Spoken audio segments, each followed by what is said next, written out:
continuer d'exploiter notre, notre fichier, notre interface pour afficher les données de tous les utilisateurs qui s'affichent qui se trouvent dans la base de données. Nous ne voulons pas un seul enregistrement. Cette ligne, on l'appelle un enregistrement. Nous ne voulons pas cette ligne. Ici, on affiche cette ligne puisque c'est l'utilisateur qui s'appelle admin de genre autre admin@gmail.com avec sa photo.jpg admin. Nous ne voulons pas que c'est cette personne qui s'affiche seulement. Nous voulons afficher tous les utilisateurs qui se trouvent dans la base de données et nous voulons les afficher par l'ordre croissant en se référant sur le user role. Donc, qu'est-ce que nous allons faire ici? Je vais revenir là où j'avais supprimé le user identification. Donc ici, c'est pour afficher un seul enregistrement, celui qui est connecté, puisque ici, on a récupéré les données d'une personne qui est connectée. Donc, j'enlève les sessions d'ici, on n'a pas besoin. Ici, c'est select all from user order by user home. Oui, c'est comme ça. Et puis, j'enregistre.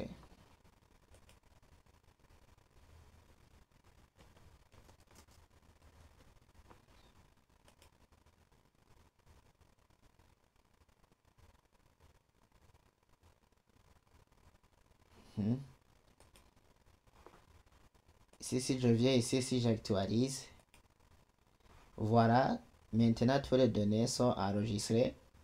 Et nous voyons ici, il y a l'enregistrement numéro 5 qui a été interchangé par l'enregistrement numéro 4, puisqu'on a mis order by user role. Donc, on s'est référé sur le role. Le role, c'est admin. Et user vient après le rôle ou bien la valeur admin. Ici, il en reste 2 mètres. 2 mètres ici. Je vais mettre un retour. Non, pas de retour à la ligne. Je vais faire copier son lien qui contient un bouton. Donc ici, je vais indiquer que c'est ici nous voulons éditer. Oui, éditer les informations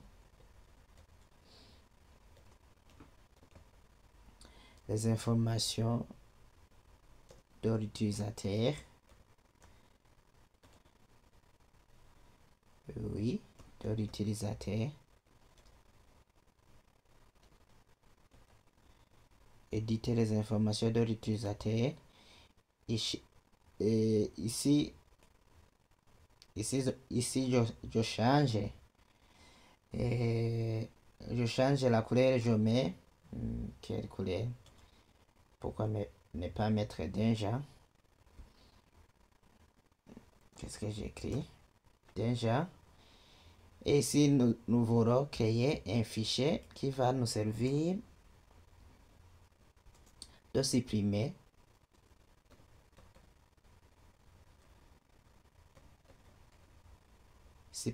les informations de l'utilisateur bien d'un étudiant. Supprimer les informations d'un étudiant. Si j'enregistre,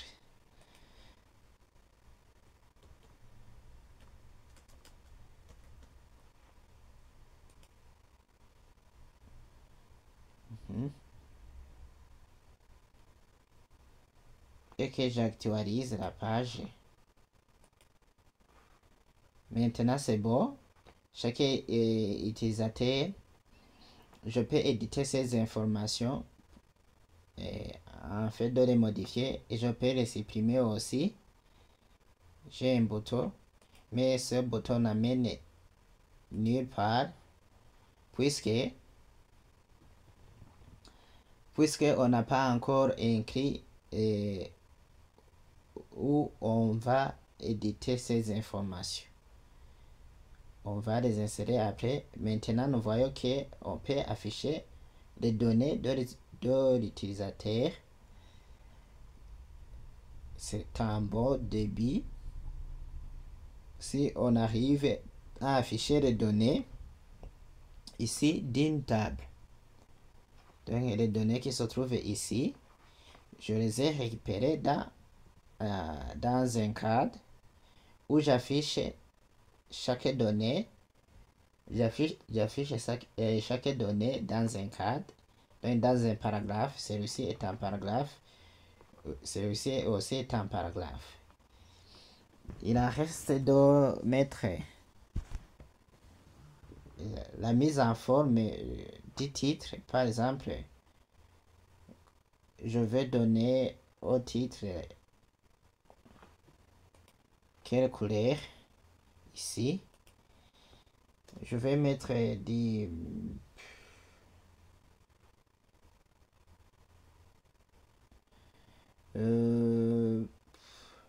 et si j'appliquais pour tous les éléments, et si j'appliquais BG primaire, la couleur bleue, et ici je mets texte light ou bien white, texte light.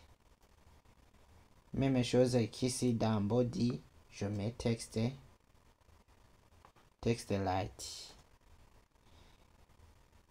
Et si j'enregistre, je vérifie ce que ça donne.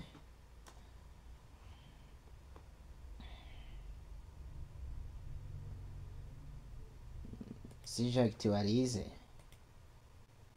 non, ça n'a pas marché.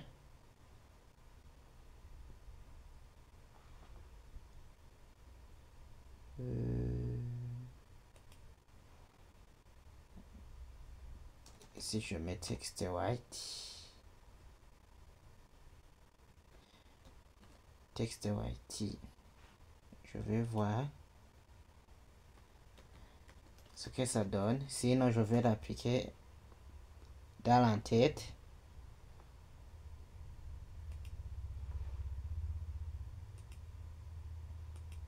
C'est la même chose.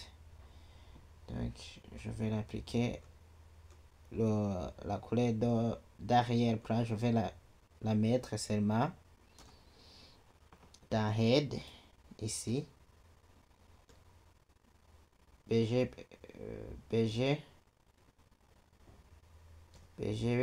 primary.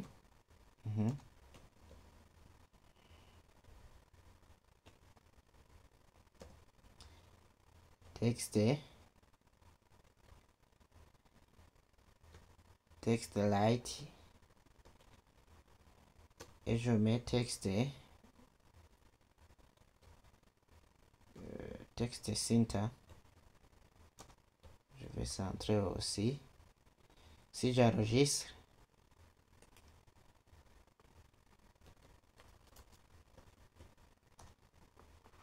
je vais regarder ce que ça donne.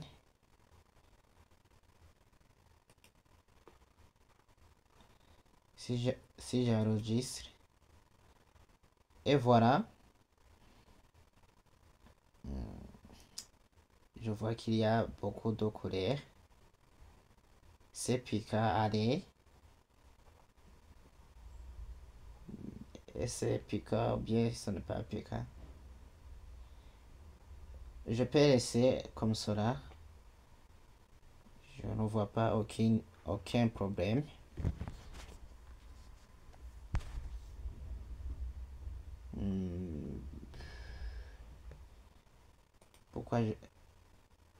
Pourquoi ici ça me donne de changer la couleur d'ici? Primary d'ici, je vais le changer en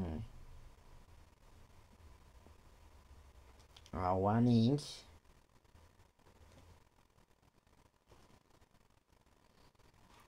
Et la couleur d'ici, au lieu de mettre primary, je l'ai déjà utilisé beaucoup. Je vais mettre BG info. C'est presque la même couleur. BG info.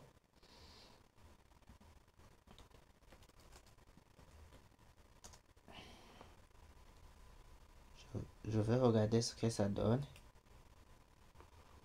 Si j'actualise,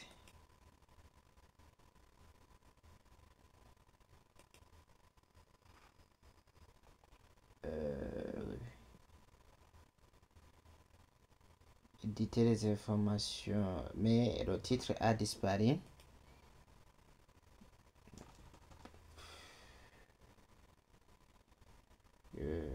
Je mets secondary.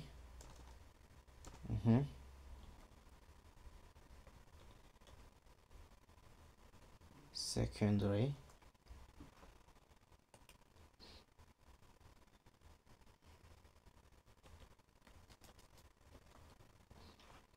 Ici, je n'invente rien. Il faut aller sur le site de Bootstrap ou bien chercher dans ChatGPT les couleurs en Bootstrap. Ici, j'utilise les classes de Bootstrap.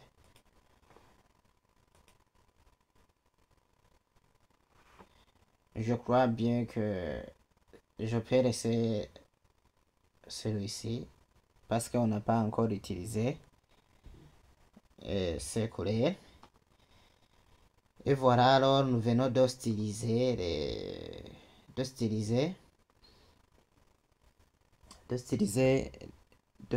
notre page et on a récupéré les données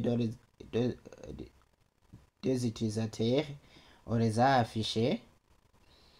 Souvenez-vous, on avait la mission d'afficher tous les étudiants. C'est fait. Il en reste d'éditer et modifier les informations de l'utilisateur, de supprimer les données ou bien de faire une recherche sur un utilisateur de notre site.